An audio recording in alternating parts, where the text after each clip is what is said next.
Hello everyone, आज हम करेंगे दिल्ली सल्तनत। जो दिल्ली सल्तनत है वो मुगलों के भारत में तुर्कों आक्रमण के परिणाम स्वरूप दिल्ली पर कब्जा किया गया था।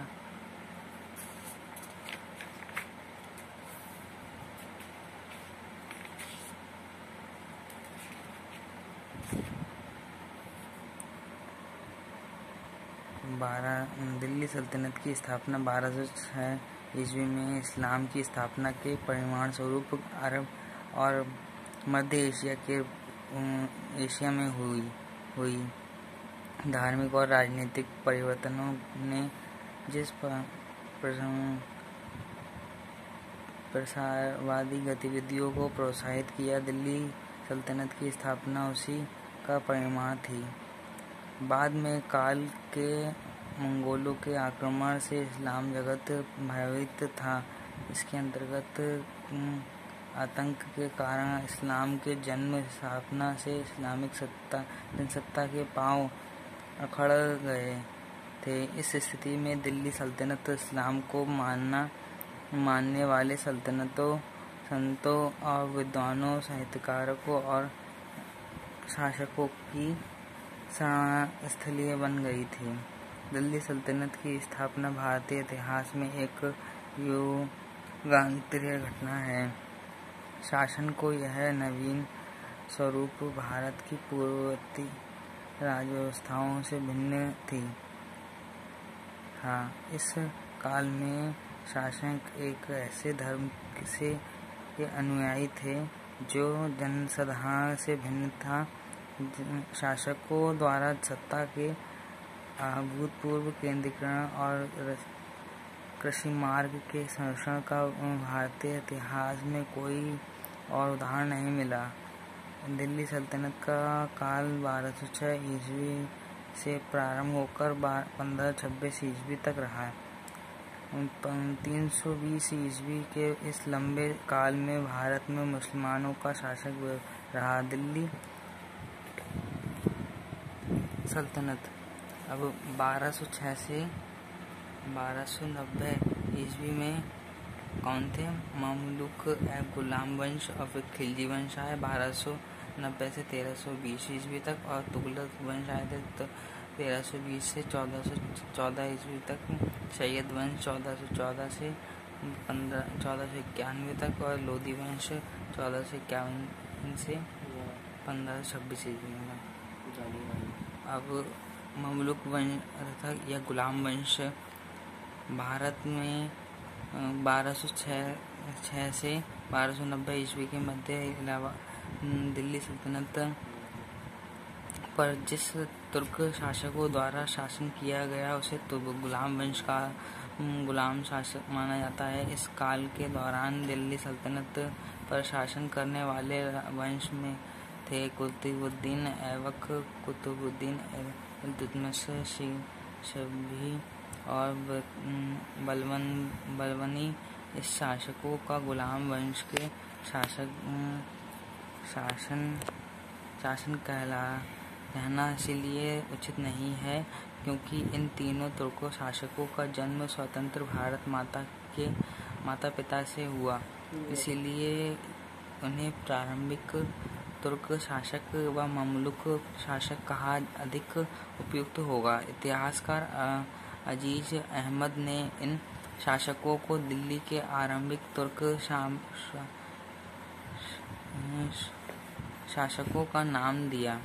ममलूक वंश का अर्थ होता है स्वतंत्र माता पिता से उत्पन्न दास। ममलूक नामक इतिहासकार अहीबुल्लाह ने दिया। ऐबक इल्तुतमिश बलबन ने इल्तुतमिश बलबन अल्बाहिन तुर्क थे। कुतुबुद्दीन ऐबक नामक एक तुर्की जनजाति था। ऐबक एक तुर्की शब्द है जिसका अर्थ है चंद्रमा का देवता। उसका जन्म तुर्की में हुआ था। बचपन से ही वह अपने परिवार से पिछड़ा गया था और उसके एक परिवार द्वारा निशापुर के बाजार में ले आया गया और जहाँ काजी फखरुद्दीन अबू अजीज कूफी ने जो इमाम अबू हनीफा के वंशज थे खरीद लिया। काजी ने अपने पुत्र की भांति ऐबक की परवरिश की तथा उसके लिए धन, विद्या और घुड़सवारी की सुविधाएं उपलब्ध की। कुतुबुद्दीन ऐबक बाल्यकाल से ही प्रतिभा का धनी था। उसने शीघ्र ही सभी कलाओं में कुशलता प्राप्त कर ली। इसके अत्यंत सुरीले स्वर में कुरान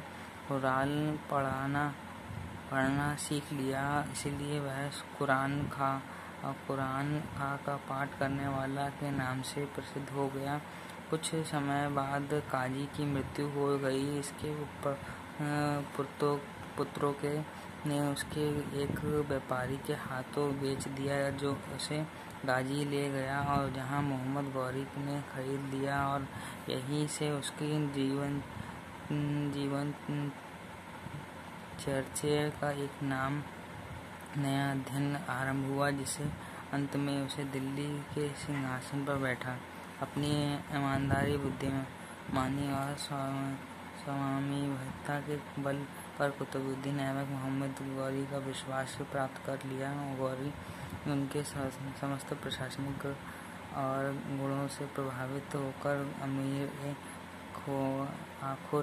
अस्पतालों का प्रधान नियुक्त कर दिया गया, जो समय की महत्वपूर्ण पद था। इस पद पर रहने हुए ऐबक ने गोर, मीनाई और गाजी के युद्धों में सुल्तान की सेवा की। 1192 ईस्वी में ऐबक ने तराइन के द्वितीय युद्ध में कुशलतापूर्वक भाग लिया। तराइन के द्वितीय युद्ध के बाद मोहम्मद गौरी के ऐबक को भारतीय प्रदेशों का सूबेदार नियुक्त कर दिया गया। गौरी के वापस जाने के बाद ऐबक के अजमेर, मेरठ आदि स्थानों के विद्रोह को दबाया गया।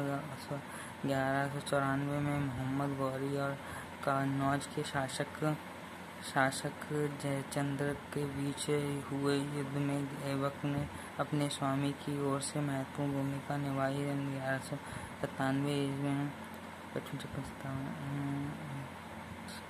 ईस्वी में ऐबक ने गुजरात की राजधानी आनहीलवाड़ की लूटना तथा वहां के शासक भीमदेव को दंडित किया। 1202 ईस्वी में उसने बुंदेलखंड में राजा परमदेव को परास्त किया और खलजी मोहम्मद और खुजराहों पर अधिकार कर लिया। 1205 ईस्वी में उसने खोखरों के विरुद्ध मोहम्मद गौरी का हाथ बटाया। इसी प्रकार ऐबक ने मोहम्मद गौरी की सैनिक योजनाओं का एक महत्वपूर्ण रूप से इसलिए भारतीय तुर्की अधिकारियों ने उसे अपना प्रधान बनाने थे। मोहम्मद गौरी के मृत्यु के बाद तुर्की उसका कोई अपना पुत्र नहीं था, इसलिए लाहौर की जनता ने मोहम्मद गौरी के प्रतिनिधि कुतुबुद्दीन ऐबक को लाहौर पर शासन करने का निमंत्रण दिया। ऐबक ने लाहौर पहुंचते कर जो 1206 ईस्वी में अपना अभिषेक करवाया। राजसिंहासन होने के कारण समय ऐबक के सबसे अपने को मालिक सिपाही सालार की पदवी की संतुष्टि रखा और